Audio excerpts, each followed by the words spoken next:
केंद्र सरकारनं 3 योजनांचं एकत्रीकरण करण्यासाठी हालचाली सुरू केल्याची बातमी समोर आली आहे। यामध्ये कृषी उन्नती योजना, राष्ट्रीय नैसर्गिक शेती अभियान आणि राष्ट्रीय मध व मधमाशी अभियानाचा समावेश आहे। तर कृषी उन्नती योजना ही अम्ब्रेला स्कीम म्हणून 2016-17 पासून राबवली जाते।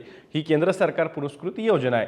28 फेब्रुवारी 2016 रोजी उत्तर प्रदेशच्या बरेलीत एका सभेत बोलताना पंतप्रधान नरेंद्र मोदी यांनी शेतकऱ्यांचं उत्पन्न 2022 पर्यंत दुप्पट करण्याची घोषणा केली होती। तुम्हाला आठवतच असेल, त्यासाठी विविध योजना राबवण्याचं सुद्धा ठरवलं होतं। त्यातूनच कृषी उत्पादन, उत्पादकता, मातीचं आरोग्य, शाश्वत शेती आणि शेतकरी उत्पन्न यावर भर देण्यासाठी कृषी उन्नती योजनेचा जन्म झाला।